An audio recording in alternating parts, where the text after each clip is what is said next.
জুলাই গণঅভ্যুত্থানের পরে যে আকাঙ্ক্ষা নিয়ে আমরা বলেছিলাম নতুন বাংলাদেশ, বাংলাদেশ 2.0, আমরা মনে করি সেই বাংলাদেশ বিনির্মাণের কাজ, রাষ্ট্র পুনর্গঠনের কাজটি এখনো চলমান। ফলে সেই দেশ গড়ার লক্ষ্যে দেশ গড়তে জুলাই পদযাত্রা, এটি আমাদের ট্যাগলাইন।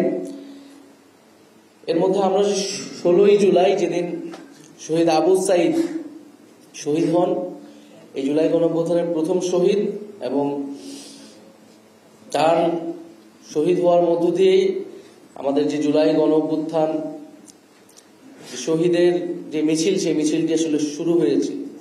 ফলে সেই দিনকে আমরা বৈষম্য বিরোধী শহীদ দিবস হিসেবে পালন করব এবং সারা দেশে শহীদদের জন্য দোয়া মাহফিল এবং স্মরণসভা অনুষ্ঠিত হবে।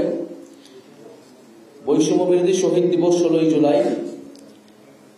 আমরা 3রা আগস্ট, আপনারা জানেন 3রা আগস্ট শহীদ মিনারে ফ্যাসিবাদ বিরোধী 1 দফা দিবস ঘোষণা হয়েছিল। আমরা এই বছর 3রা আগস্ট শহীদ মিনারে ছাত্র জনতার জুলাই ঘোষণাপত্র ইস্তেহার পাঠ কর্মসূচি অনুষ্ঠিত হবে। আপনারা জানেন যে জুলাই ঘোষণাপত্র যেটি সরকারের দেওয়ার কথা ছিল, আওয়ামী লীগ নিষিদ্ধের আন্দোলনের প্রেক্ষিতে 30 কার্যদিবস বলা হয়েছিল, সেই 30 কার্যদিবস পার হয়ে গিয়েছে, কিন্তু সরকার কোনো ধরনের উদ্যোগ আমরা দেখিনি। এই জুলাই ঘোষণাপত্রের দাবিটি ছিল যারা অভ্যুত্থানকারী ছাত্র নেতৃত্ব, তাদের পক্ষ থেকে এই দাবিটি এসেছিল যে জুলাইয়ের ঐতিহাসিক প্রেক্ষাপট, সাংবিধানিক স্বীকৃতি, শহীদদের মর্যাদা ইত্যাদি নিশ্চিত করার জন্য আমাদের এই জুলাই ঘোষণাপত্রটি প্রয়োজন।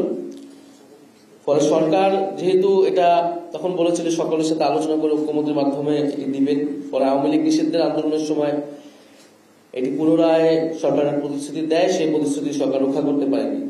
ফলে আমরা মনে করি যে অভ্যুত্থান ছাত্র জনতা করেছেন এবং এই ঘোষণাপত্র আমরা ছাত্র জনতাকে সাথে নিয়ে তাই 3রা আগস্ট এই ছাত্র জনতার জুলাই ঘোষণাপত্র এবং ইস্তেহার কর্মসূচি রাখছি। সারা বাংলাদেশের মানুষের আকাঙ্ক্ষা, তাদের প্রত্যাশা শুনে তাদেরকে সাথে নিয়ে আমরা 3রা আগস্ট শহীদ মিনারে ছাত্র জনতার জুলাই ঘোষণাপত্র এবং ইস্তেহার পাঠ করব এবং 5ই আগস্ট আমরা ছাত্র জনতার মুক্তি দিবস উদযাপন করব।